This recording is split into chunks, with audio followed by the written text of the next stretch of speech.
Hi, Ray Hayden here, and this video is going to be about this ceiling and the ceiling by our front porch.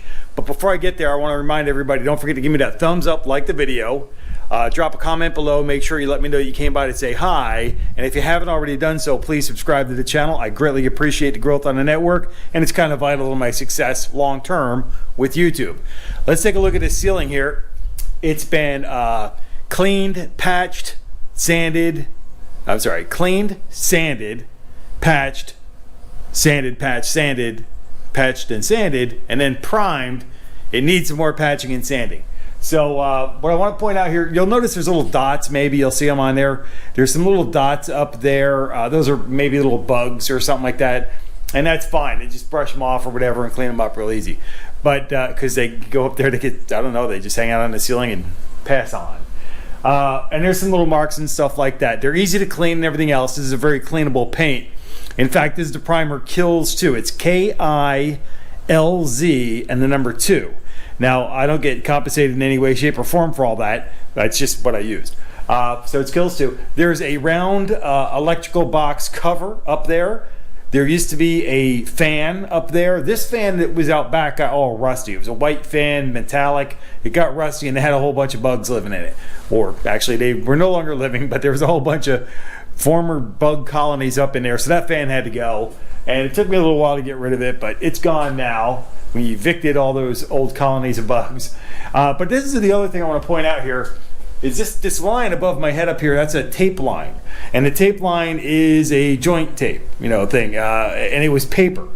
Back in the day, they had paper. Now they have a plasticized thing that looks like a window screen. And we can use that. And the spackling paste gets all through it. So this thing kind of becomes encased in the spackling paste. And we make a nice smooth line with it. I rarely use that stuff, and I don't do anything where I'm connecting boards like that anyway.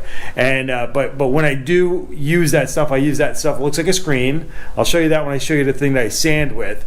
Sounds like I said sandwich. Anyways, but that I do the sanding with to make things smooth. I'll show you that. It looks like that, but it's white, and it's got all those little holes in it for the spackling paste to get into. The paper tape gets worn out over time, and what ends up happening is that it's no longer does its job, and it kind of falls loose. So if anything else fails on top of the tape, the whole thing comes down. So that's what's going on here. I do want to make note of the mud dauber. That's a wasp's nest up there. I will be removing that. I just want to make sure she's not there. She was building that thing, and she was a very fast, effective, and efficient builder of her new home up there, but she's going to get evicted too. That thing can't stay there, but I want to make sure she's not in it when I remove it, because I don't want her getting mad at me. Let's go up front and take a look at what's going on up there, and I'll show you what this ceiling used to look like before we cleaned it up. Okay, so here we are at the front of the house, and the front porch looks like it's, that we just had the wallboard put up and they started working and never finished it. Actually, that was completely done. It was a textured ceiling and we took it down. We don't like textured ceilings. We don't like textured walls. We don't like textured malls. Anyways, so this is a 100 on here. This is a screen. If I show it to you this way, you can see through the edges, the top and the bottom here, you can see through there. It's like window screen, right? Or screens for windows or whatever. And the 3M gets a free advertisement there. Congratulations, 3M. But it's 100 grit screen, sanding screen, right? For lack of a better knowledge of the actual term. That is a very good product for sanding this material. A lot of this stuff will get knocked off, fall down. I just sweep it up and go, right? Now this is also an experimental video, right? There's a wind here. The wind's blowing around. Maybe you'll see some of the wind muff on top of the camera here, and that is because there's a whole lot of cracking, this bad cracking noise going on with the microphone. You may never see this video because it might be too much cracking still. I'm trying to figure out what the audio problem is, and it's probably that I didn't spend enough money for the microphone, but it got good reviews. All right, so up here we're going to see the paper came down a little bit. This material up in here is not like the material on the wallboard in your house. If you break that, somebody opens the door real fast and that little door stopper wasn't there and the doorknob hit the wall, put a hole in the wall, it'd be dusty. It'd be like chalk dust, right? This is more of a concrete material. So this material is different. This is actually meant to be outside your house. I mean, if you had it inside your house, it'd be probably work right there too. It costs more money though. Anyway, so the paper has failed in places, right? So I really carefully pull off the little pieces, and I will sand this. I'll use that pole and I'll sand this down. A lot of it will come out smooth. Here is one of those lines where the tape was, that paper tape. That failed. You can see that some humidity had gotten up in here and everything else. This failed, and I'd remove this paper like that, right? Just pull it off as close to where it's still sticking. If it's still working, if it ain't broke, don't fix it, all right? If it's still sticking, and you'll see that over there, then don't tear it down, right? We're trying to preserve the ceiling, not destroy it. Because if we want to do that, we just demo the thing and just get a new one. But anyway, so this is going to work out pretty good. Now, my wife, Miss Demeanor, and I have to worry about this gap over here. And unlike my bar exam friends, not UCC gap fillers for contracts, this is going to have to fill this space up here between the wall and the ceiling, right? So I have to get that cleaned up.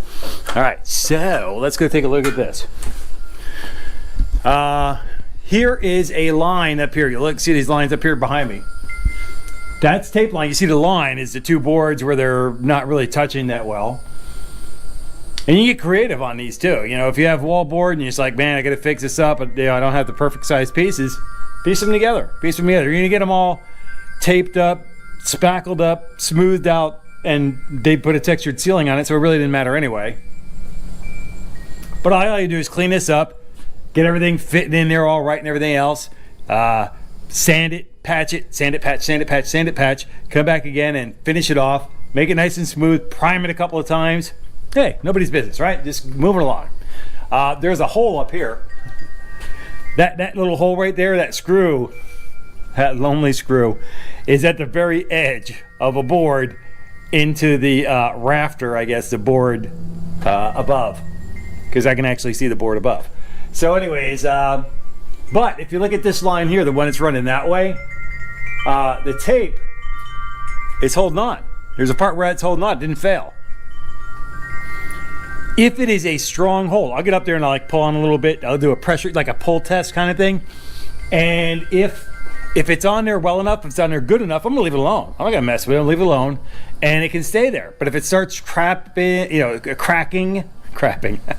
it starts cracking or chipping or anything like that, then I'll just pull it down. I'll just rip it. That I would rip down because it's not really connected to anything. It's just a tape and it would have failed. So I'll just pull it down over to the other end. Here's a set right here. This thing that's hanging down, that's failed tape. That is failed tape. I will pull that down. But if there's part of it that's really well stuck, I'm not going to remove it. Let's leave it there. And there's another tape thing that didn't do all that great either. So anyway, so that's what it's all about. So fixing it up and everything else. The front I wanted to show you because we actually removed the paint. You think, oh, Hayden's doing a new ceiling. No. This is the old ceiling. We're preserving it. Again, you don't want to sit there and throw your money down the toilet. You don't want to throw your money away. If you can do something, and let's just say everything we do here and it all falls apart, right? And it doesn't work. Let's just say it doesn't work. We took a shot. We rolled the dice. That's about as much gambling as we're going to do. Throw a couple of bucks, less than $200 worth of effort of product, less than $200 worth of product, and our labor is ours. It's our house, right? So we're doing the labor for gratis. So we're doing free labor on the thing, and when it all gets said and done, if it looks great, then we saved a fortune. We saved a small fortune. We saved a bunch of money. Let's put it that way. So that's what it's all about. Now, with that, I'm going to wrap this video up, and tell you again, once again, this is a test part of the video. The first part of the video that you saw was done without the wind muff on my microphone. When I walked around that corner behind me over there, the audio started cracking like nobody's business. It was like, and it was like really horrible. So it was bad, which was, horrible. So what I did was I said, you know what? Let me have a break. I'll eat some lunch and I'll come back in and Miss Demeanor said, hey, go back out there and try it again. See if the wind muff helps. The wind died down a little bit, here. And if the wind muff helps and clears that up, then that's great. That's fine. Any inexpensive microphone is a great idea. If not, I didn't really get this microphone for this. This is actually the reason why I got this microphone with the wind muff, right? The reason why I got that was if I'm outside and it's windy, right? That's what I got it for. If, however, it doesn't work, then I have a choice for the microphone to get a better microphone or not use this microphone at all for this kind of thing, because other microphones seem to work better. If, however, none of that works, then I have the option of looking into a better microphone down the road, one that really gets the job done. It's got its own power source and everything else, if whatever it takes to get the job done, right? Then I'll look into that down the road.